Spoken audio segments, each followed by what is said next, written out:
Naam, baada ya kusikia Qur'ani takatifu, ningemuomba Allah subhanahu wa ta'ala ajalie baraka katika kikao chetu hichi ambacho ni kikao tunakipata mara moja kwa mwaka, ili tujitafakuri kuhusu chombo chetu au kile ambacho tuliweka katika hali ya kusaidizana katika mazishi.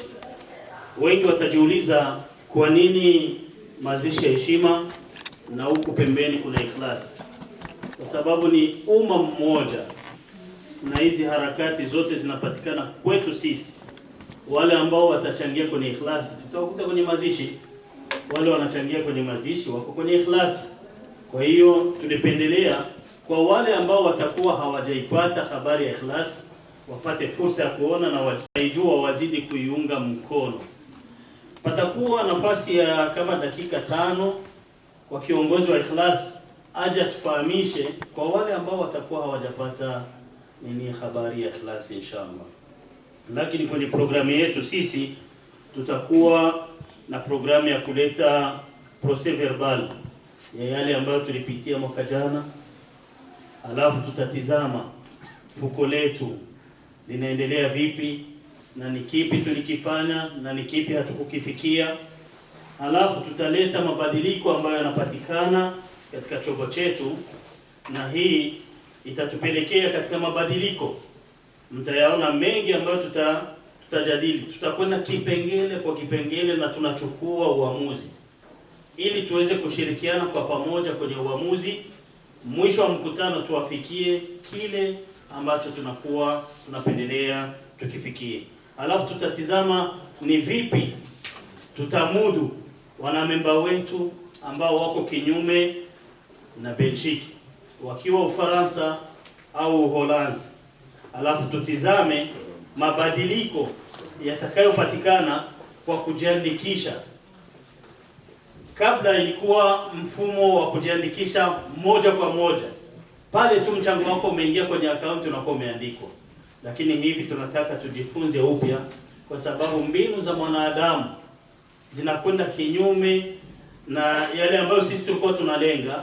Tunaona afadhali tujipe muda wa kujifunza faida ya kila mmoja wetu, alafu tumuandike kutokana na situation yake. Alafu tutakuombeni muweze kuchangia mwisho kabisa tena kwa kile ambacho mnaweza mkatupa kama ushauri, mwelekeo. Sisi tunasimamia kama viongozi wenu, lakini majukumu yote tunashirikiana kwa pamoja inshallah. Kabla ya yote, ningemuomba Sheikh Abdul Nur kama yupo aweze kusimama kwa niaba ya baraza la walimu wa dini, watupe chochote kitachosafisha nafsi zetu kiimani kwa dakika 5 mpaka 10, alafu tuingilie shughuli yetu kwa ujumla inshallah.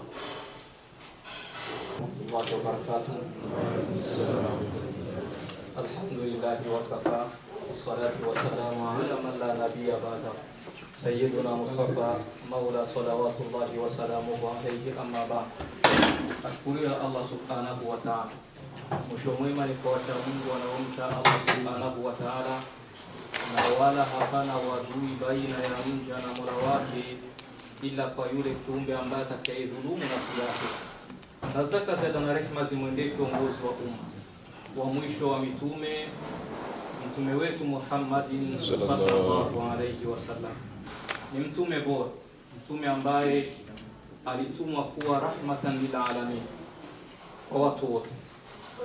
Kwa kweli nizitangulize shukurani zangu za dhati kwa ndugu yangu Sheikh Salomoni labda kunipa nafasi hii, lakini mimi niseme nafasi hii haikuwa inastahili mimi.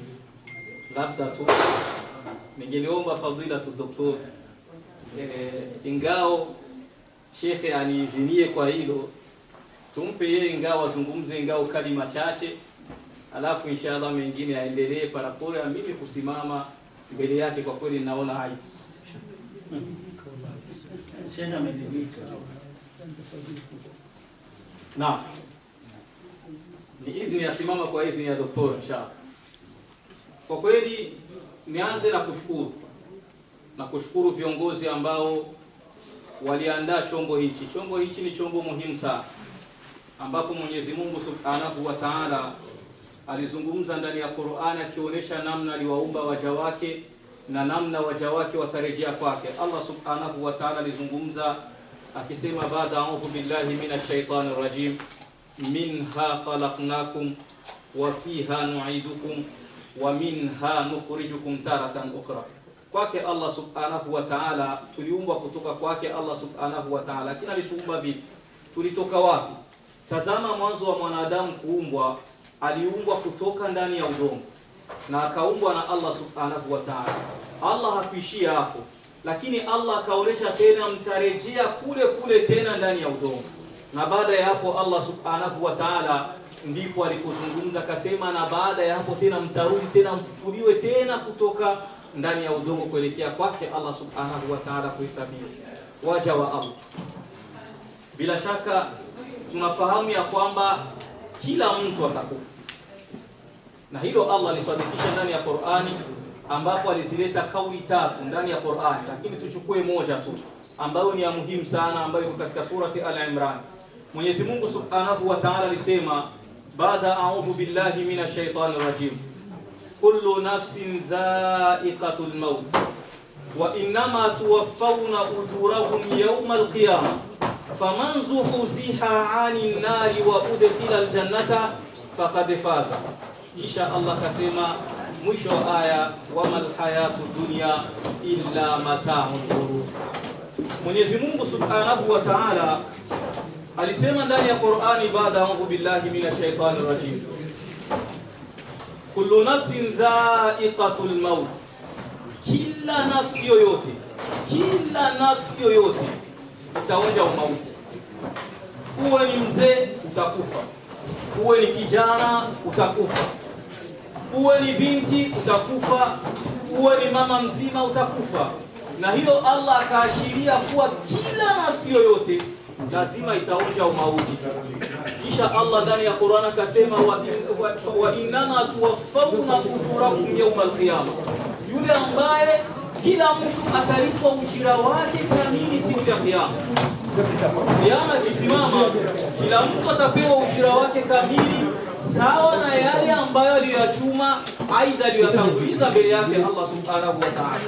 Allah akasema, faman zuhziha 'anil nari wa udkhila aljanna, yule ambaye tutakayemweka mbali na moto kisha tukaja tukamwingiza peponi, faqad faza, huyo ndiye ambaye amefaulu mbele yake Allah Subhanahu wa Ta'ala.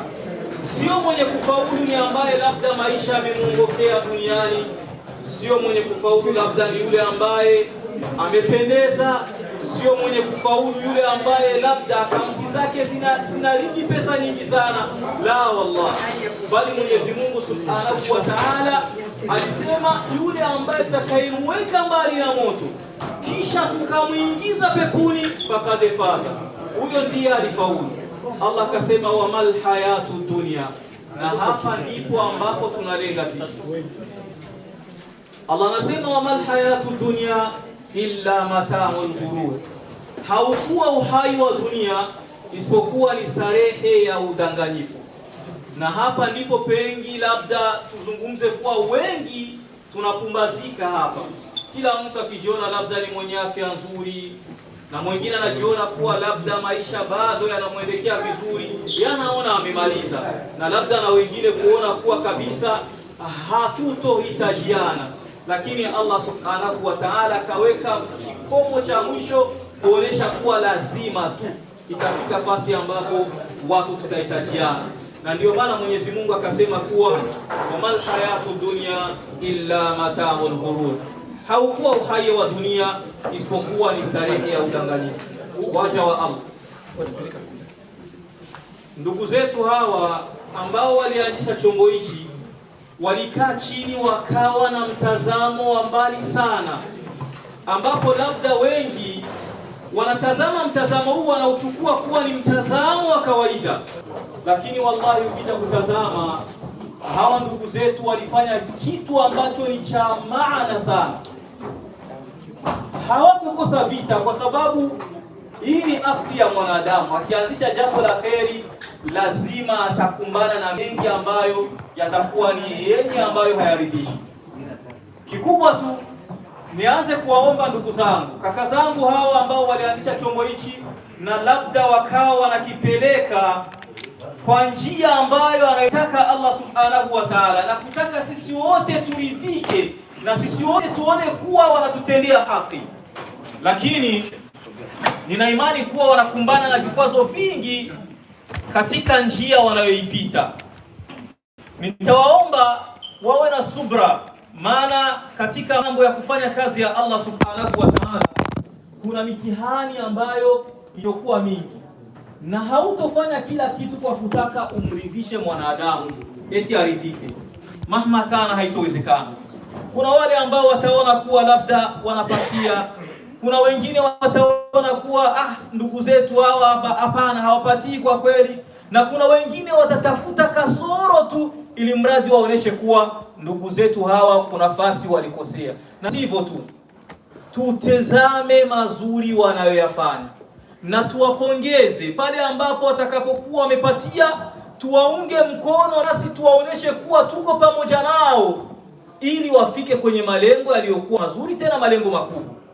Na pale watakosea, tuwachukulie udhuru kama wanadamu, bali tuzidi kuwaombea kwa Allah subhanahu wa ta'ala kila kukicha. Mwenyezi Mungu awafikishe mnamo njia iliyokuwa nzuri, na awafikishe pia kufika kwenye malengo hadi mwisho.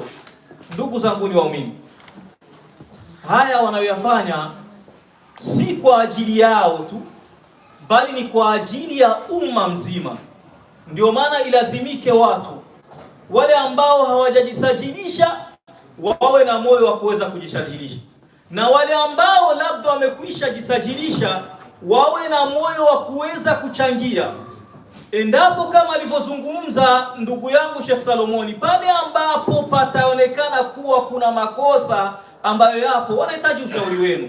Si kukaa watu tupelekane kwenye magenge, aidha tupelekane sehemu ambapo hapafai na labda kuzungumzana vibaya. La wallah, ametanguliza neno lizuri ambalo nimelisikia mwenyewe nikafurahi.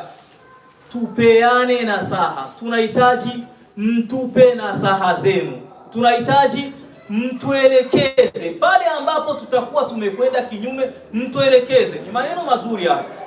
Mtu akiomba ushauri, mpe ushauri. Hauna cha kumpa, lakini mpe ushauri. Huenda ushauri wako ukafanya hata umma unakwenda vizuri mpaka kufika kwenye malengo yaliyokuwa mazuri. Sitokuwa na mengi ya kuzungumza, bali nitamalizia tu nikihimiza kwa wale ambao labda michango yao inazorota, wazidi kusogeza na kuweka michango yao.